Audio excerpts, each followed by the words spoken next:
All right, guys. I've got Davey here. One of my Scottish friends from Scotland. And I wanted to do a video with him for a while, actually. And we wanted to talk about Terence Crawford and Josh Taylor.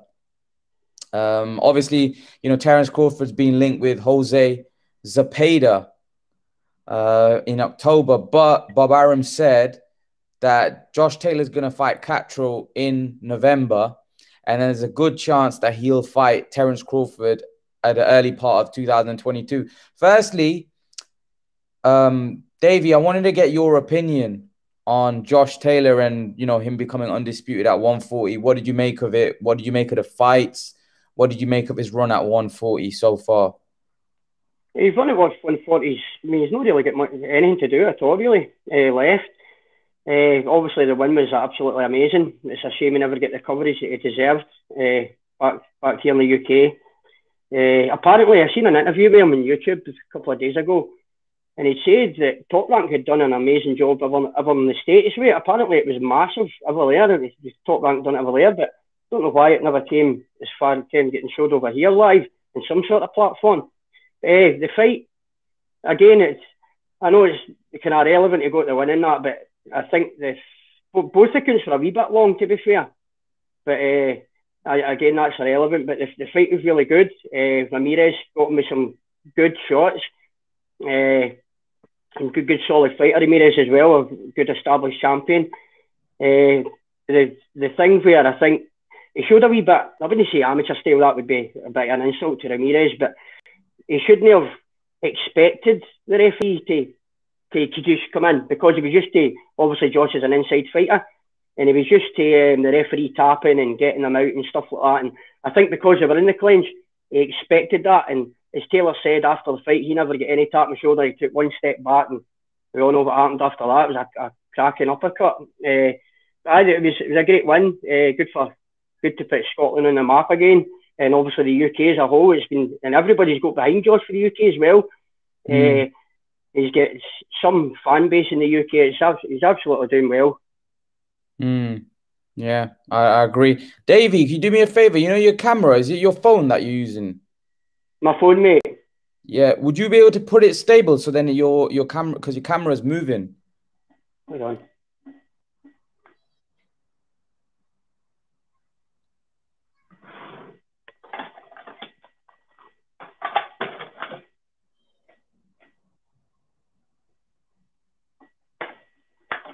Bear with me, mate.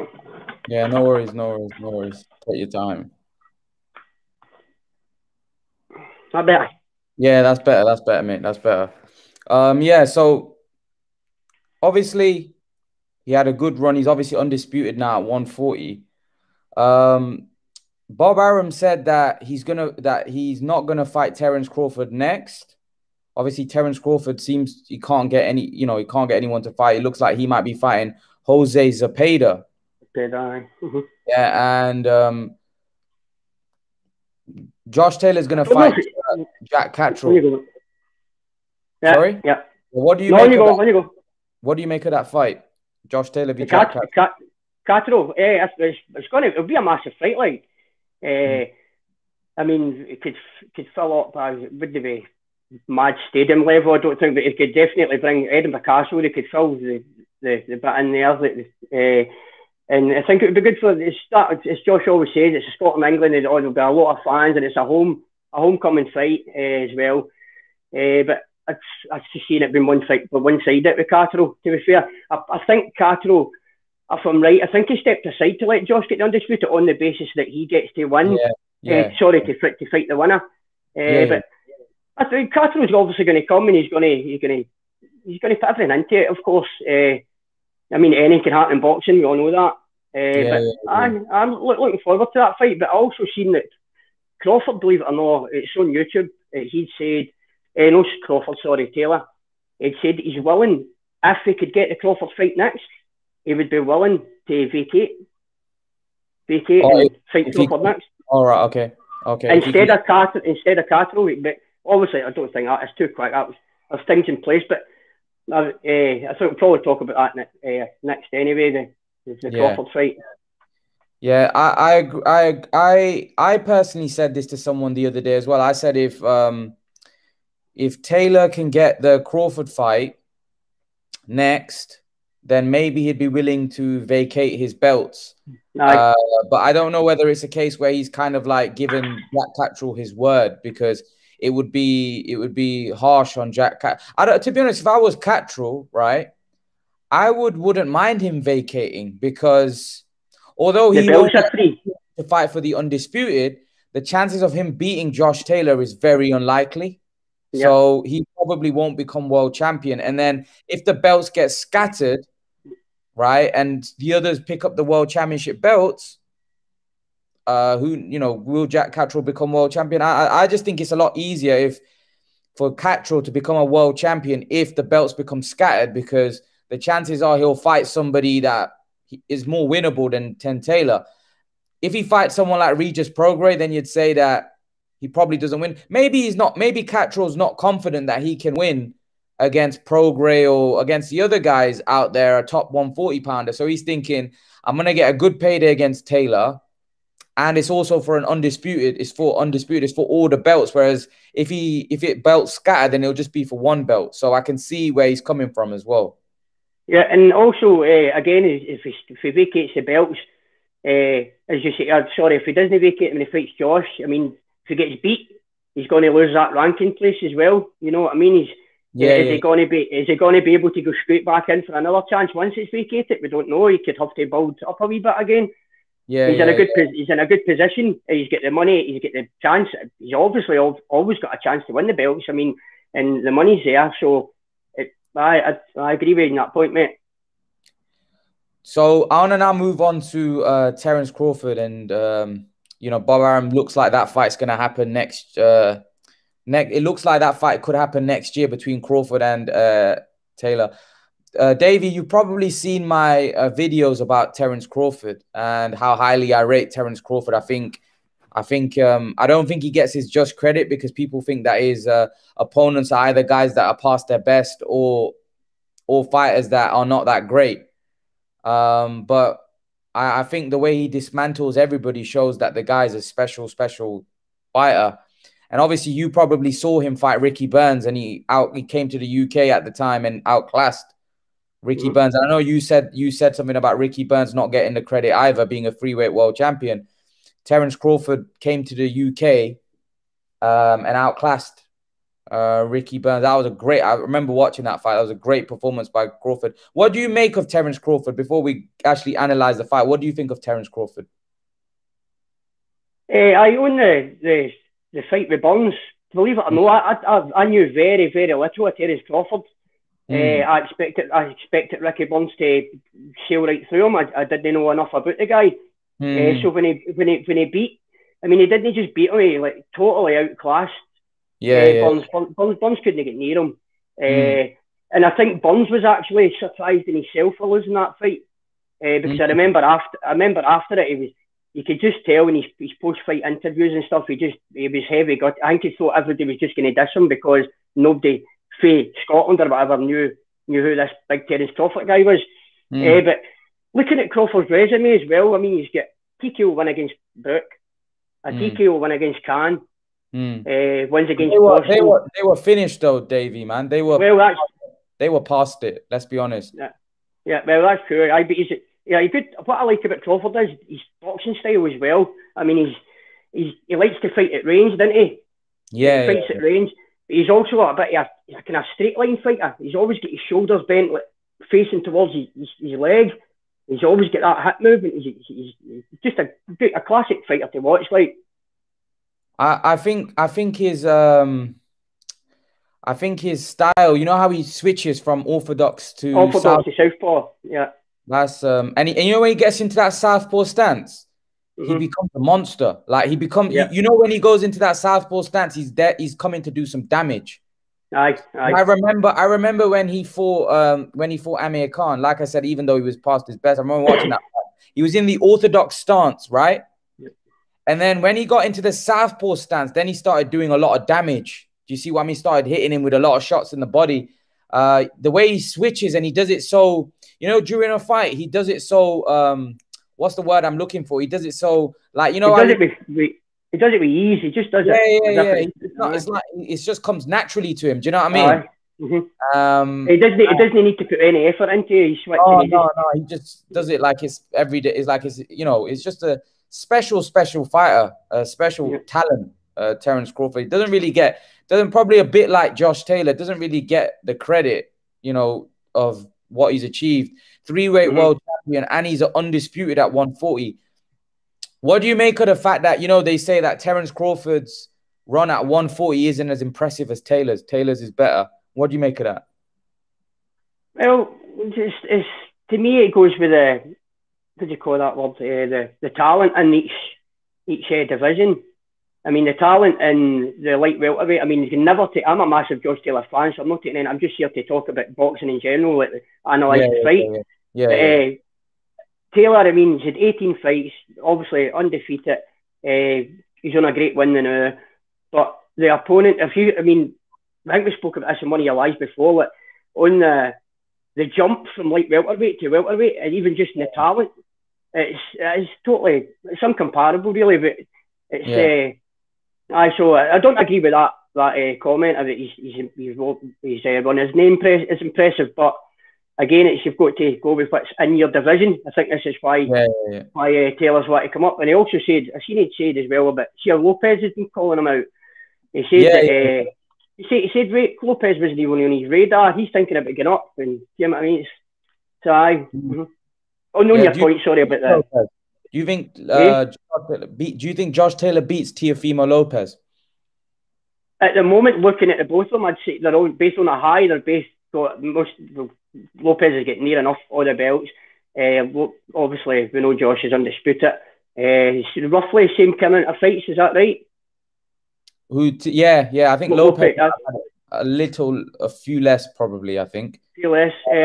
At the moment, you're looking at them and going for the point of how they're feeling about how they're both feeling kind of unbeatable. I'd say it was a 50-50 looking for the outside, but I really couldn't pick a winner at the moment. I would say Josh is obviously bigger than Teofimo. Actually, I don't know because he's quite a tall light welterweight, Josh. He is massive. But what I would say about their resume is I say that Josh Taylor has beaten good fighters, but Teofimo Lopez just beat an elite fighter in Lomachenko. Do you see what I mean? Right. But I would say Josh Taylor's beaten more good fighters, but Teofimo's beaten an elite fighter in Lomachenko. So I don't know. It's a hard fight. If I had to pick, I'd say it's a 50. I couldn't pick, to be honest with you. I couldn't pick. It was too close to call. Plus, the weight jump isn't that big, is it? No. It's not 25 pounds, and Lopez seems like a massive lightweight to me. Like, I think he's going to finish his career maybe at 147, maybe even 154. He's massive. He's got the broad body, shoulders as well, Lopez, isn't he? Like Taylor's more like a... Yeah. Did you see him alongside Conor Benn? Who was that, sorry? Teofimo alongside Conor Benn. No, I didn't know. Yeah. They both like stood next to each other, and Lopez actually looked bigger. Right. Yeah. So Conor Benn's a welterweight. So Lopez is massive, to be honest with you. I think Lopez. That's a great fight. I like that fight. I think that would be a great match. 50-50 because obviously they both like to go in. They both like to fight as well. Yes. You know what I mean. Yeah. It'd be a right good scrap. So I'll put you on the spot then with that fight. Lopez and Taylor, who wins and why? Just Lopez and Taylor. Yeah. Give a prediction. If the fight was to happen, I mean, I don't know. It's really, really hard to know, but it's really hard. That's what I'm saying. I just really couldn't pick a winner. You know, I would say if I was to give you a prediction, I would say Taylor on points. Points. I think there would be a knockout in that fight. I don't know. Makes me think that. Something just makes me think they would both just go for it. I really do. I don't know, but you think Taylor would knock Lopez out? I would like to see it happen, but I mean, a knockout could happen for Lopez today. I just think there would be. I don't know who would win, but I think there would be a knockout in it. Oh right, wow. Wow. Mm-hmm. Okay, so let me come to a Terence Crawford and Taylor fight. Just say that happens March 2022, right? Uh-huh. Break that fight down for me. Tell me how that fight ends. Tell me who wins that fight and what your prediction would be. Okay. Well, I just don't feel like Taylor's ready for Crawford at the moment.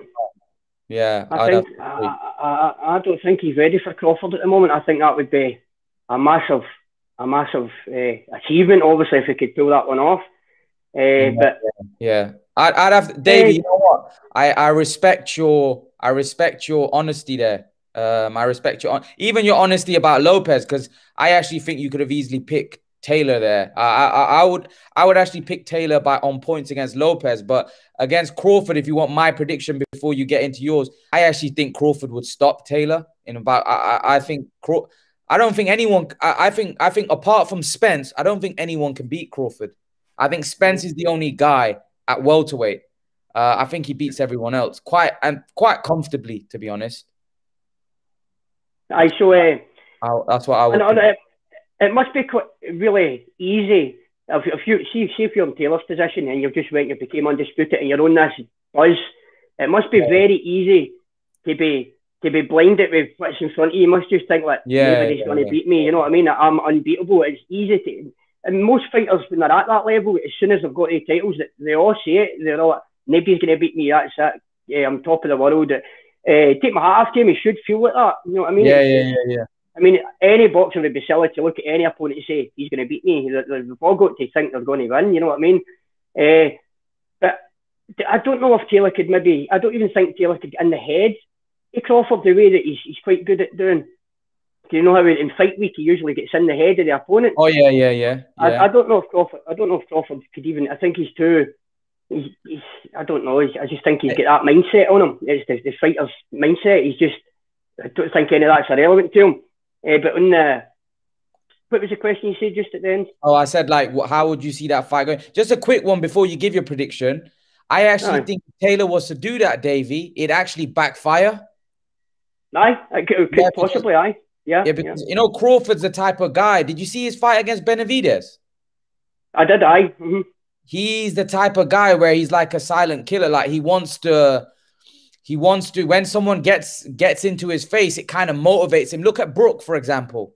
Mm-hmm. He tried to get under his skin, and he wants to do damage and wants to do a job on you. Like he gets more motivated, more confident. Aye. That I want to do a job on this guy. So I actually think the best thing with Crawford is to stay quiet and not say anything. Don't motivate him more, if you see what I mean. To be fair, I think he'd probably have too much respect for Crawford to do that anyway. Yeah, possibly. Yeah, possibly. Aye. Possibly. But yeah, back to the question was, how would you see this fight playing out? What would your prediction be? How do you think the fight plays out? Right. I definitely think Crawford's going to win that fight if he fights him as soon as next year or whatever. Yeah.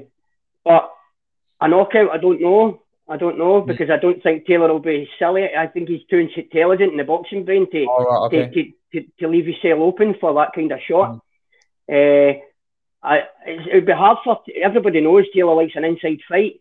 It'd be good if he could maybe try and get out of that a wee bit as well. But then again, Crawford fights at range, so that would just leave him open for that knockout if he did fight at range. So again, I think it's getting that inside, trying to get a good few shots up on the inside and just, I don't know, attack the body a wee bit more or something.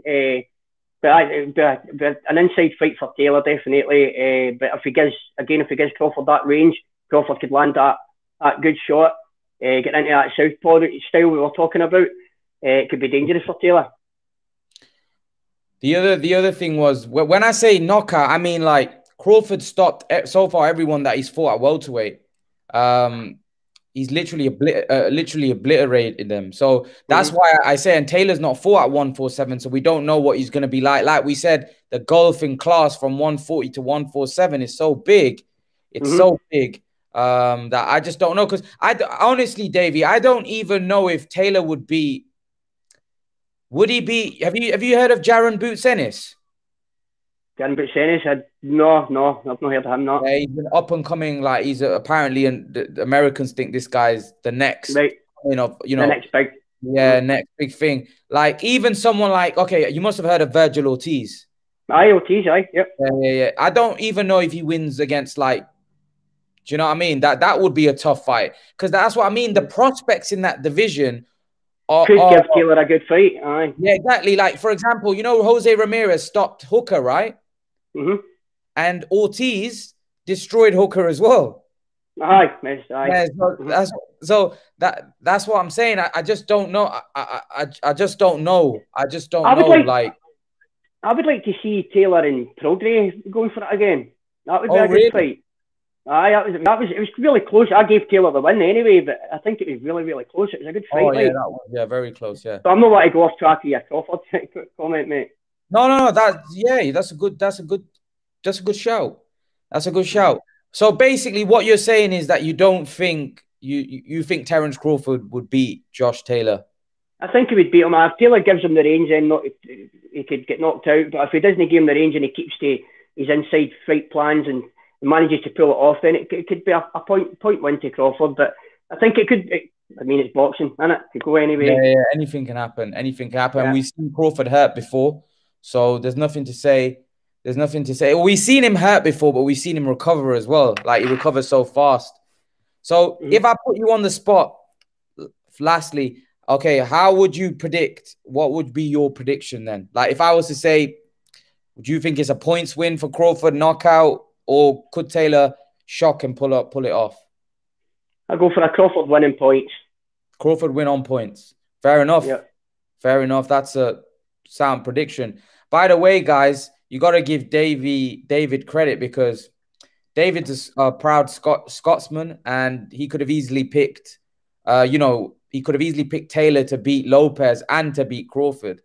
But it just shows how he's neutral and he knows his boxing, and he's giving his honest opinion about something, which is obviously what we want to see. I try to be as neutral as I can be as well, and I like that. I like that about people when even though they inspired by somebody or they back somebody, they still they're still neutral about it. And I think that was massive respect to you there, David, for giving your honest insight onto how you see those fights going. No bother, mate. Cheers for having us on, Imran. No, that's mate. It's pleasure, mate. Pleasure, mate. Thanks for the Facebook group stuff as well. I appreciate it. No problem, mate. No bother. And I'll be contacting you in the future as well for future interviews and stuff. Just whenever you want, mate. Whenever you want, hop on the lives as well. I'll put the links. In the. I was on the live last night, but I was just in the chat stream. I wasn't. Yeah. Come on, whenever you feel like it. I might do one live watch along today. For the fights. Loma's fighting Neil Evers, isn't he? Yeah, and Davis. Davis, aye. Just give me what about that fight? Davis v Taylor. We didn't talk about that. Sorry?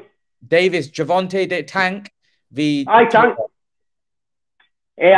I'm a big fan of Tank. I like Tank. Really? I think he's that fight against I noticed your brother was actually a big fan of Tank as well. Oh, mate, he's a he knocks everyone out. He says he knocks he said, he knocks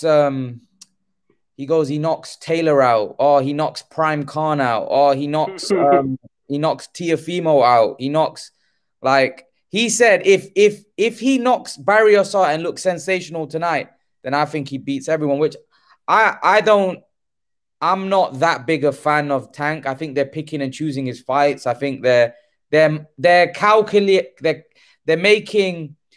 picking selected opponents. They're not fighting the best at any weight class, so to speak.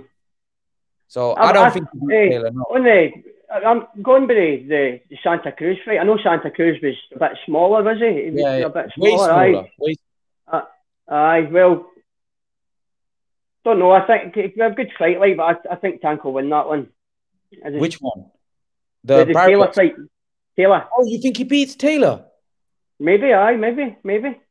No way, Davey. We've got a dispute about that. I've got to talk about that. You think he beats Taylor? Who? Tank. Taylor? Yeah. So which No. Who's he fighting? Barrios? Yeah, Barrios. I thought you just said that. Oh, no, I thought you said. Oh, no, I'm just getting mixed up, mate. That's Barrios. Oh, yeah, yeah, he beats Barrios. He beats Barrios. Yeah, I agree. But if he was to fight Josh Taylor. All right, sorry. No, I definitely, I totally agree with you. You've got me completely thrown there. Josh Taylor beats Tank, easy. Mm-hmm. Yeah. It's too big. Mate.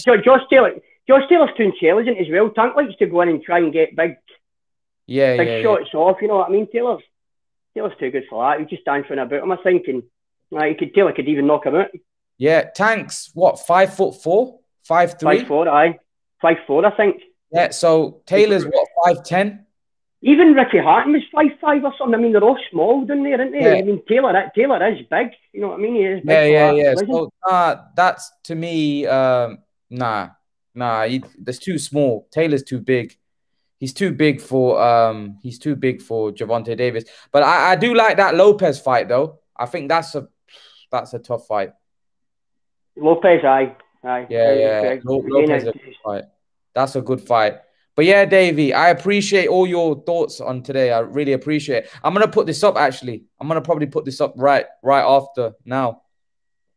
Hey, okay, mate. So I'm gonna